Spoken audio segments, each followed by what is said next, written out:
السلام ورحمۃ اللہ وبرکاتہ۔ جی محترم بھائی نے یہ ایک تحریر سینڈ کی ہے جی، دعا تقدیر کو بدل سکتی ہے۔ اس میں لکھا جی فرمان الہی ترجمہ، ہر ایک وعدہ لکھا ہوا ہے، اللہ جو چاہتا ہے اسے مٹا دیتا ہے اور جو چاہتا ہے برقرار رکھتا ہے، اسی کے پاس اصل کتاب یعنی لوح محفوظ ہے۔ الرعد 38-39۔ رسول اکرم علیہ السلام نے فرمایا تقدیر کو دعا ہی روک یعنی بدل سکتی ہے اور نیکی عمر میں اضافہ کرتی ہے، نسائی وغیرہ۔ یہ نیچے لکھا جی ایک بار عمر فاروق رضی اللہ عنہ بیت اللہ کا طواف کرتے ہوئے رو رو کر دعا مانگ رہے تھے کہ اے اللہ اگر آپ نے مجھ پر کوئی بدبختی لکھ دی ہے تو اسے مٹا دیجئے، اور اگر کوئی خوش بختی لکھ دی ہے تو اسے برقرار رکھیے، کیونکہ آپ جو چاہتے ہیں مٹا دیتے ہیں، جسے چاہے بہار رکھتے ہیں۔ ام الکتاب لوح محفوظ آپ کے پاس ہے، اس لیے بدبختی کو سعادت سے اور گناہ کو نیکی سے بدل دیجیے۔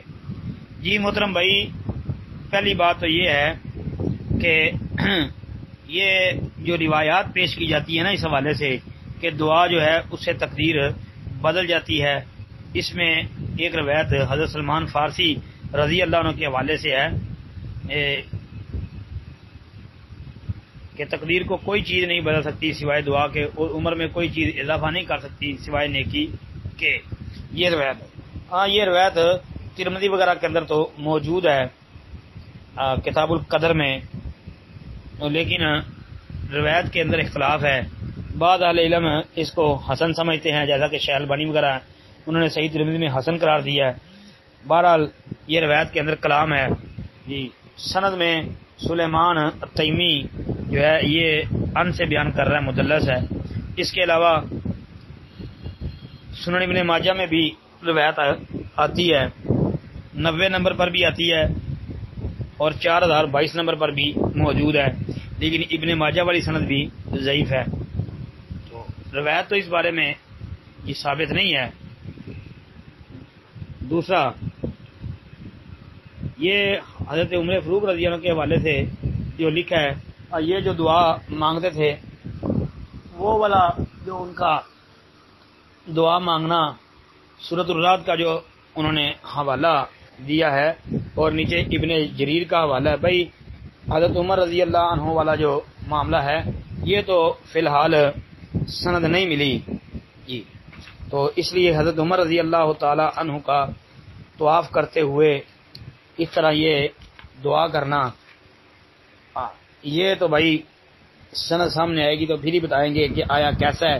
البتہ ہماری جماعت کے ایک بڑے عالم حضرت حافظ صلاح الدین یوسف رحمہ اللہ رحمتاً واسعہ، انہوں نے احسن البیان میں جو ہے یہ اسی سورۃ الرعد کی آیت یمحو اللہ ما یشاء ویثبت وعندہ ام الکتاب، اس کے تحت لکھی ہے کہ لکھا جی بعض صحابہ سے یہ دعا منقول ہے، اللہم ان کنت کتبتنا اشقیاء فامحنا واکتبنا سعداء وان کنت کتبتنا سعداء فاثبتنا فانک تمحو ما تشاء وتثبت وعندک ام الکتاب۔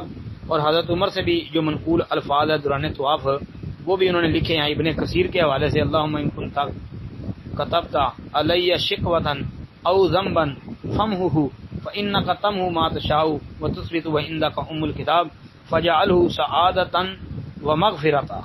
یہ باقی جی حضرت عمر والے یہ جو الفاظ سوال کے اندر بھی آئے ہیں ان کی سند کے بارے میں فی الحال ہم کچھ نہیں کہہ سکتے۔ قرآن کی یہ آیہ مبارکہ یہ ہے کہ اللہ رب العالمین جو ہے وہ جس چیز کو چاہے مٹا دے، جس چیز کو چاہے ثابت رکھے۔